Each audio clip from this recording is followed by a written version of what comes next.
ముందుగా ఒక ప్రశ్న చూస్తున్న ప్రతి ఒక్కరికి, ఎందుకు కొందరు ప్రజలు సక్సెస్ ని, హ్యాపీనెస్ నైనా, లైఫ్ లో మంచి వెల్త్ నైనా ఈజీగా పొందుతారు, ఇక మిగతా వాళ్ళు లైఫ్ మొత్తం స్ట్రగుల్ అవుతూనే ఉంటారు. అదేమన్నా లక్కా లేదా టాలెంటా, ఇంకేమన్నా పేరుందా? అకార్డింగ్ టు జోసెఫ్ మర్ఫీ అతను చెప్పింది ఏంటంటే, దీనికి ఆన్సర్ ప్రజలు చాలా ఇగ్నోర్ చేస్తారు ఒక విషయాన్ని, అదే sub conscious mind. Sub conscious mind అనేది ఒక మిషన్. 24 గంటలు ప్రతి రోజుకుంటే ఆ 24 గంటలు ఆగకుండా పనిచేస్తుంది.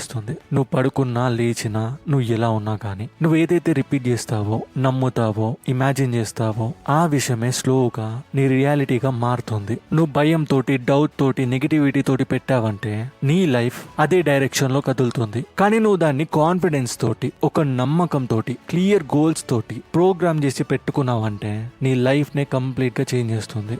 ఈ వీడియో ఎక్స్ప్లోర్ చేసేది కొన్ని most powerful ideas the power of sub conscious mind book నుంచి. ఆ బుక్ నుంచి మోస్ట్ ఇంపార్టెంట్, ఒక స్టూడెంట్ కి లైఫ్ లో మూవ్ అయ్యే ప్రతి ఒక్కరికి కూడా ఈ 8 టాపిక్స్ 100% యూజ్ అవుతాయి. నేను 99% అని కూడా చెప్పట్లేదు, 100% అని చెప్తున్నా. అంటే మీరే అర్థం చేసుకోండి అవి ఎంత ఇంపార్టెంటో. నేను ఈ బుక్ గురించి ఎందుకు చెప్తున్నానంటే, ఇది 1 మిలియన్ కి ప్లస్ కాపీస్ ని సేల్ చేసింది. మొదటి chapter the treasure house with in you. ప్రతి ఒక్క మనిషి లోపల ఒక కనిపించని ట్రెజర్ ఉంటుంది. ఇక ఆ ట్రెజర్ నే సబ్ కాన్షియస్ మైండ్ లాగా రిప్రజెంట్ చేశారు. ఈ మైండ్ లో ఇన్ఫినిట్ ఇంటెలిజెన్స్ ఉంటుంది, విజ్డమ్, పవర్. ప్రతి ఒక్కడు కూడా ఆ ఒక్క విషయమే హెల్త్ ని తీసుకొస్తుంది, సక్సెస్ ని, హ్యాపీనెస్ ని, లైఫ్ కి ఒక గైడెన్స్ ని కూడా. ఇంకా లైఫ్ లో ఉన్న ప్రతి ప్రాబ్లం కి కూడా సొల్యూషన్ అదే. కానీ చాలా మట్టుకు మనుషులు దాని బయట ఆన్సర్స్ కోసం వెతుకుతూ ఉంటారు, ఆపర్చునిటీస్ కోసం చూస్తూ ఉంటారు. కానీ రియల్ సోర్స్ ఆఫ్ పవర్ మన మైండ్ లోనే ఉంది. సబ్ కాన్షియస్ మైండ్ ప్రతిసారి క్రియేటివే, ఇంకా కాన్స్టెంట్ గా పని చేస్తూనే ఉంటుంది. ఇక్కడ treasure house with in you అని ఎందుకు పెట్టారంటే, ట్రెజర్ హౌస్ లోపలనే గోల్డ్ అయినా, ప్లాటినం, సిల్వర్, జ్యువెలరీ ప్రతి ఒక్కటి కూడా పెడతారు. ఒకవేళ ఆ ట్రెజర్ హౌస్ లో రాళ్ళు, చెత్త పెడితే దానికంత వాల్యూ ఉండదు. గట్టిగా మాట్లాడితే దాన్ని ట్రెజర్ హౌస్ అని కూడా అనలేము. ఇక్కడ మన మైండ్ ని కూడా ట్రెజర్ హౌస్ తోటే కంపేర్ చేశారు. నువ్వు దాంట్లో ఎంత మంచి ఆలోచనలు పెడితే, నమ్మకాలు పెడితే, అది అకార్డింగ్లీ దాని పని చేసుకుంటుంది. అందుకనే ఐడియాస్ ని, నమ్మకాలని, ఆలోచనలని నీ బ్రెయిన్ కి నువ్వు ఇచ్చావంటే అప్పుడు అవి సబ్ కాన్షియస్ మైండ్ లో ఎంటర్ అవుతాయి. ఇక నువ్వు ఇచ్చిన కమాండ్స్ మీద అది పని చేయడం స్టార్ట్ అవుతుంది. దీని వల్లనే ఒక పర్సన్ తన మైండ్ లో కొన్ని థాట్స్ ని రిపీటెడ్ గా పెట్టుకుంటాడు. అతను ఏవైతే థాట్స్ పెట్టుకుంటాడో వాటి మీదనే అతను తెలియకుండా పనిచేస్తాడు. వాడి థాట్స్ విచిత్రంగా నెగిటివిటీ తోటి నిండిపోయి ఉందంటే వచ్చే దారి మొత్తం అలానే ఉంటుంది. అదే పాజిటివిటీ తోటి నిండిపోయి ఉంటే అతని ముందు వచ్చే ఏ నెగిటివిటీ అయినా అది పాజిటివ్ లాగా మారుతుంది. ఈ చాప్టర్ ఎక్స్ప్లెయిన్ చేసేది ఏంటంటే, ఒక గ్రేటెస్ట్ డిస్కవరీ ఒక మనిషి చేసేది రియలైజ్ అవ్వటమే. ఈ ప్రపంచం ఎలా వచ్చింది, ఈ యూనివర్స్ ఎలా ఫామ్ అయింది, ఇవన్నీ ఆలోచించే ముందు నీ మైండ్ ని నువ్వు అర్థం చేసుకోవడం, నీ సబ్ కాన్షియస్ మైండ్ ఎలా పనిచేస్తుంది, నువ్వు ఏ ఆలోచనలు దానికి ఇస్తున్నావు, ఇవి ముందుగా డిస్కవర్ చేయాలి. దాని తర్వాతనే బయట ప్రపంచం గురించి ఆలోచించాలి. ఎందుకంటే దీని లోపటనే నీ లైఫ్ ట్రాన్స్ఫర్మేషన్ ఉంది. రెండవ chapter how your own mind works. ఇక్కడ మన మైండ్ 2 డిఫరెంట్ లెవెల్స్ లో పనిచేస్తుంది. The conscious mind, the sub conscious mind. The conscious mind ఏంటంటే అది ఆలోచించే మెథడ్. ఆ మైండ్ వల్లనే మనం రీజన్స్ వెతుకుతాం, అనలైజ్ చేస్తాం, డిసిజన్స్ ని కూడా డిసైడ్ అవుతాం. ఏది నమ్మాలి, దేన్ని యాక్సెప్ట్ చేయాలి, ఆ పనంతా చూసుకునేది ఈ కాన్షియస్ మైండ్. ఇక సబ్ కాన్షియస్ మైండ్ గురించి మాట్లాడితే అదొక డీపర్ మైండ్. అదేం ఆర్గ్యుమెంట్ పెట్టదు, ఒక క్వశ్చన్ ని కూడా రైజ్ చేయదు. అది సింపుల్ గా యాక్సెప్ట్ చేస్తుంది. కాన్షియస్ మైండ్ దేన్నైతే యాక్సెప్ట్ చేస్తుందో దాన్ని నమ్ముతుంది, ఇక దాన్నే రిపీట్ చేస్తుంది. ఇక నువ్వు ఏదైతే ప్లాన్ చేసావో నీ మైండ్ లో, ఐడియాస్ అయినా, ప్లాన్స్ అయినా, ఇక సబ్ కాన్షియస్ మైండ్ దాని మీదనే యాక్ట్ చేస్తూ ఉంటుంది. సింపుల్ గా మీకు అర్థమయ్యేలా చెప్పాలంటే, ఈ సబ్ కాన్షియస్ మైండ్ ఏం చేస్తుందని, మన బ్రీతింగ్ లో అది హెల్ప్ చేస్తుంది, హార్ట్ బీట్ లో హెల్ప్ చేస్తుంది, మన బాడీ ప్రాసెస్ లో హెల్ప్ చేస్తుంది. ఒకసారి ఆలోచించండి, నువ్వు బ్రీతింగ్ మీద అంత కాన్సన్ట్రేట్ చేయకున్నా గానీ ఆటోమేటిక్ గా బ్రీత్ చేస్తావు. నీ గుండె కొట్టుకోవడం కూడా ఆటోమేటిక్. ఇవన్నీ ఆటోమేటిక్ ఎలా అవుతున్నాయి? ఎందుకంటే ఈ సబ్ కాన్షియస్ మైండ్ ఉండటం వల్ల నువ్వు వాటి గురించి ఆలోచించినా ఆలోచించకపోయినా అవి పని చేస్తూనే ఉంటాయి, డే అండ్ నైట్ కంటిన్యూస్ గా. ఎందుకంటే ఈ సబ్ కాన్షియస్ మైండ్ అది దేని మీద అయితే ఇంప్రెస్ అయ్యి ఉంటుందో దాన్నే యాక్సెప్ట్ చేస్తుంది. అంటే ఏదైతే నమ్మకాలు, ఆలోచనలు కాన్షియస్ మైండ్ పెట్టుకుంటుందో వాటి మీదనే ఈ సబ్ కాన్షియస్ మైండ్ పనిచేస్తుంది. అందుకనే ఒక పర్సన్ ఏదైతే ఆలోచిస్తాడో, ఏమైతే ఐడియాస్ పెట్టుకుంటాడో, అతను ఎంత నమ్మకాలు పెట్టుకుంటాడో అంత వర్క్ సబ్ కాన్షియస్ మైండ్ చేస్తూనే ఉంటుంది. 3వ chapter the miracle working power of your sub conscious. ఈ సబ్ కాన్షియస్ మైండ్ కి ఒక పవర్ఫుల్ ఇన్ఫ్లుయెన్స్ ఉంటుంది మన బాడీ మీద, మన లైఫ్ ఎక్స్పీరియన్స్ మీద కూడా. అది కాన్స్టాంట్ గా పనిచేసేది మన ఐడియాస్ ని, మన నమ్మకాలని ఎలా ఇంప్లిమెంట్ చేయాలని. ఎప్పుడైతే ఒక థాట్, ఒక నమ్మకం సబ్ కాన్షియస్ మైండ్ యాక్సెప్ట్ చేసిందంటే అది వెంటనే ఆ ఐడియా మీద పనిచేయడం స్టార్ట్ చేస్తుంది. దానికి ఒక ఎక్స్ప్రెషన్ ని తీసుకొస్తుంది. ఇక దీని వల్లనే సబ్ కాన్షియస్ మైండ్ మన హెల్త్ ఇన్ఫ్లుయెన్స్ చేస్తుంది, బిహేవియర్ ని, సర్కమ్స్టాన్సెస్ ని, ప్రతి దాన్ని కూడా. ఈ చాప్టర్ ఎక్స్ప్లెయిన్ చేసేది ఫిజికల్ కండిషన్స్ ని కూడా. మన బ్రెయిన్ దేనికైతే ఎఫెక్ట్ అయి ఉందో దాన్ని కూడా. భయమైనా, వరి అయినా, నెగిటివ్ నమ్మకాలైనా కంప్లీట్ బాడీనే డిస్ట్రాయ్ చేస్తుంది. కానీ ఒక నమ్మకం, కాన్ఫిడెన్స్, పాజిటివ్ బిలీవ్ నువ్వు పెట్టుకున్నావంటే ఇంటర్నల్ గా నీకు తెలియకుండానే నువ్వు హీల్ అవుతావు. నేను చెప్పాను కదా ముందే, సబ్ కాన్షియస్ మైండ్ అస్సలు క్వశ్చన్ చేయదు. నువ్వు ఏదైతే రిసీవ్ చేసుకుంటావో అది రైటా రాంగా అని చూడదు. ఒక గుడ్డి వ్యక్తి లాగానే అతనికి నువ్వు విషం ఇచ్చావంటే తాగేస్తాడు, అది మంచి పాయసం ఇచ్చావంటే దాన్ని కూడా తాగేస్తాడు. ఎందుకంటే అది చూడదు. ఈ సబ్ కాన్షియస్ మైండ్ కూడా సేమ్ అలానే. అది మంచి చూడదు, చెడు చూడదు. నువ్వు దానికి ఏదైతే ఇస్తావో దాని మీదనే రియాక్ట్ అయ్యేలాగా చూస్తుంది.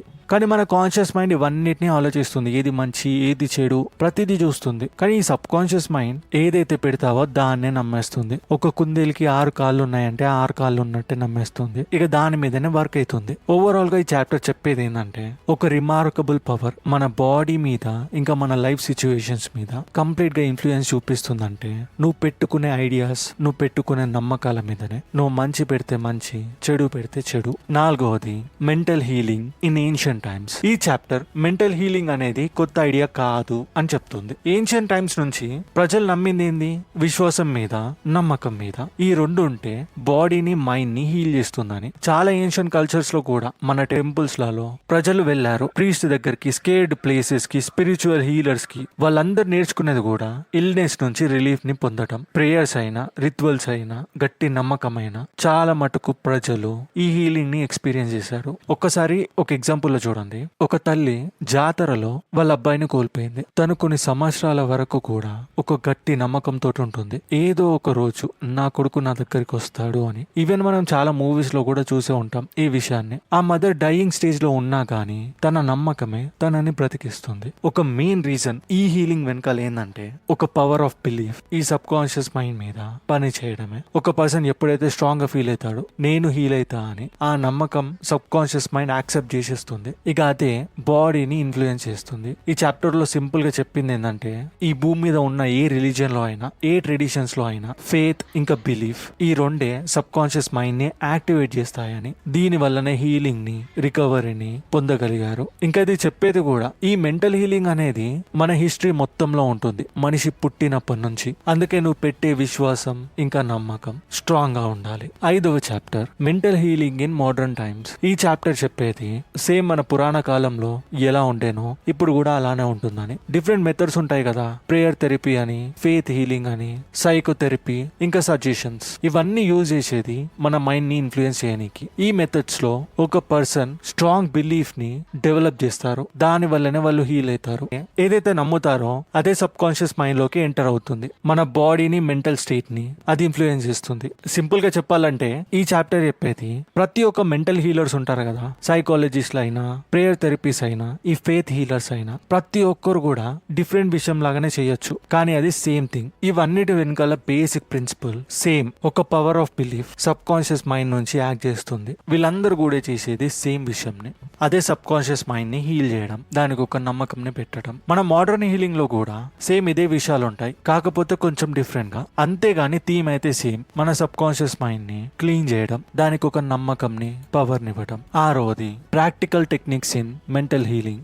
దీంట్లో ప్రాక్టికల్ మెథడ్స్ ఉంటాయి, క్లియర్ గా అర్థం చేసుకోండి. టెక్నిక్ 1 వచ్చేసి స్లీప్ టెక్నిక్. పడుకునే ముందు ఒక పర్సన్ కామ్ గా పాజిటివ్ స్టేట్మెంట్ ని లేదా ప్రేయర్ రిలేటెడ్ డిజైర్స్ ని రిపీట్ చేస్తున్నాడు. ఏదైనా రిలేటెడ్ డిజైర్డ్ హీలింగ్ కి. ఇంకా ఎప్పుడైతే మైండ్ రిలాక్స్డ్ గా స్లీప్ గా అవుతుందో అప్పుడు ఐడియాస్ ఈజీగా సబ్ కాన్షియస్ మైండ్ లోకి ఎంటర్ అవుతాయి. ఇప్పుడు ఇంకొక మెథడ్ మెంటల్ ఇమాజినరీ లేదా విజువలైజేషన్. ఈ టెక్నిక్ ఒక పర్సన్ క్లియర్ గా ఇమాజిన్ చేస్తాడు అతను ఏ సిచ్యువేషన్ లోకి అయితే వెళ్ళాడో దాని గురించి. అది గుడ్ హెల్త్ అయినా రికవరీ అయినా. ఇక సబ్ కాన్షియస్ మైండ్ దాన్ని యాక్సెప్ట్ చేస్తుంది, ఒక మెంటల్ పిక్చర్ లాగా పెట్టుకుంటుంది. ఇక దాని మీదనే పని చేయడం స్టార్ట్ చేస్తుంది. ఈ చాప్టర్ లో మనకు చెప్పేది కూడా ఫెయిత్ ఇంకా బిలీఫ్ గురించే. ఎప్పుడైతే ఒక పర్సన్ స్ట్రాంగ్ గా నమ్ముతాడో హీలింగ్ ఆల్రెడీ జరుగుతుంది, నాకు దెబ్బ తాకినా కానీ నా బాడీ దానికదే హీల్ అవుతుంది, ఒక ఎక్స్మ్యాన్ లాగా డెడ్ పుల్ లాగా అట్లా బిలీవ్ చేసినప్పుడు అంత ఫాస్ట్ గా హీల్ అవ్వదు, కానీ టైం పాస్ అయ్యే కొద్దీ ఖచ్చితంగా హీల్ అవుతుంది. నేను ఫిజికల్ గురించి మాట్లాడటం లేదు, ఇది మెంటల్లీ కూడా పనిచేస్తుంది.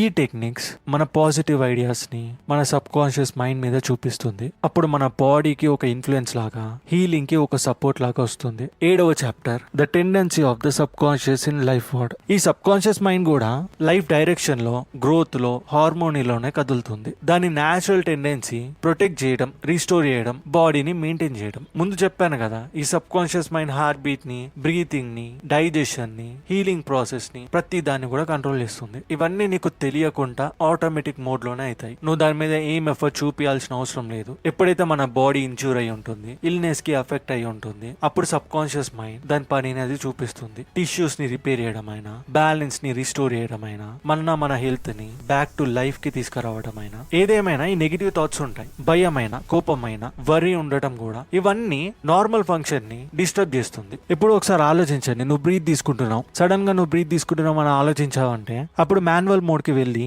నువ్వే మళ్ళీ బ్రీత్ తీసుకుంటూ ఉంటావు. అప్పుడు హెవీగా తీసుకోవచ్చు, లేదంటే తక్కువ కూడా తీసుకోవచ్చు, కానీ నువ్వు మాన్యువల్ గా తీసుకుంటూ ఉంటావు అంటే నువ్వు ఆటోమేటిక్ మోడ్ ని ఇంటరప్ట్ చేసినట్టే కదా. సేమ్ ఇక్కడ కూడా నీకేమైనా ఇల్నెస్ వచ్చినా, ఇంజురీ ఎఫెక్ట్ అయినా బాడీ దానికదే రిపేర్ అవుతుంది సబ్ కాన్షియస్ మైండ్ హెల్ప్ తోటి. కానీ నువ్వు మధ్యలో పోయి భయంని, కోపంని, ఒక బాధని పెట్టుకున్నావంటే అది ఇంటర్ఫియర్ అవుతుంది, దాని న్యాచురల్ ప్రాసెస్ ని అది ఆపేస్తుంది. ఇదేం కాంప్లికేటెడ్ కాదు, సింపుల్ గా అర్థం చేసుకోండి, మీకు అర్థమవుతుంది. ఎప్పుడైతే మన మైండ్ పీస్ఫుల్ పాజిటివ్ థాట్స్ తోటి కంప్లీట్ గా నిండిపోయి ఉంటుందో మన సబ్ కాన్షియస్ మైండ్ హార్మోనీ తోటి, హెల్త్ సపోర్ట్ తోటి, బ్యాలెన్స్ తోటి పనిచేస్తుంది. 8వది how to get the results you want. ఈ చాప్టర్ ఎక్స్ప్లెయిన్ చేసేది నీ సబ్ కాన్షియస్ మైండ్ ఏం ఐడియాస్ ని యాక్సెప్ట్ చేస్తుందని. ఈ సబ్ కాన్షియస్ మైండ్ రెస్పాండ్ అయ్యేది నమ్మకాలకి, ఫీలింగ్స్ కి. అది దేని మీదనైతే ఇంప్రెస్ అయ్యి ఉంటుందో దానికి మాత్రమే. ముందు చెప్పినట్టే ఎప్పుడైతే ఒక పర్సన్ క్లియర్ గా ఒక సర్టెన్ రిజల్ట్ కోసం తను నమ్మకాలు పెట్టుకొని ఉన్నాడంటే మన సబ్ కాన్షియస్ మైండ్ దాని మీద పని చేయడం స్టార్ట్ చేస్తుంది. దాని రిజల్ట్ ఎక్స్పీరియన్స్ లోకి తీసుకురానికి అది దాని పనిని అది చేస్తుంది. ఒక ఇంపార్టెంట్ పాయింట్ ని ఈ చాప్టర్ లో ఎక్స్ప్లెయిన్ చేశారు. Conflicting thoughts can prevent results. ఒక పర్సన్ ఏదో విషయాన్ని కావాలని కోరుకుంటున్నాడు, కానీ ఎట్ ద సేమ్ టైం దాని మీద డౌట్స్ పెట్టుకున్నాడు, భయంని పెట్టుకున్నాడు. అలా ఉంటే అది ఎప్పటికీ కూడా జరగదు. ఈ ఆపోజిట్ థాట్సే ఒక రెసిస్టెన్స్ ని క్రియేట్ చేస్తుంది.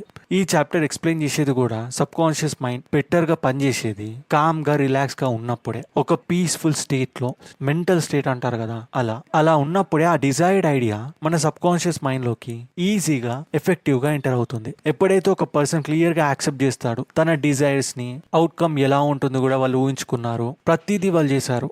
నాకు ఆ ట్రాఫీ వచ్చేసింది, నేను ఆ అవార్డుని పొందాను, ఎగ్జామ్ లో ఇన్ని మార్క్స్ నాకు వచ్చాయి, ఇలాంటి వాళ్ళు కంప్లీట్ గా నమ్మారంటే అది 99% వాళ్ళకి వచ్చినట్టే. కానీ ఇక్కడ ఇంపార్టెంట్ పాయింట్ ఏంటంటే టైం పాస్ అయ్యే కొద్దీ సడన్ గా నీ మైండ్ లో చేంజెస్ వస్తాయి, భయం వస్తుంది, ఒకవేళ నేను కాకపోతే ఎలా అని వస్తుంది. ఇలాంటి సడల్ చేంజ్ అయినా నీ బ్రెయిన్ కి నువ్వు చూపించావంటే ఇక అది భయపడుతుంది, ఇది కాదేమో అని చెప్పేసి దాని పనిని అది చెయ్యకుండా ఉంటుంది. అందుకనే నువ్వు ఏం పని చేసినా, ఏదేం చేసినా, నీ సరౌండింగ్స్, నీ ఇన్బిల్డ్ ప్రతి దాంట్లో కూడా నువ్వు పాజిటివిటీని నింపుకొని ఉండాలి.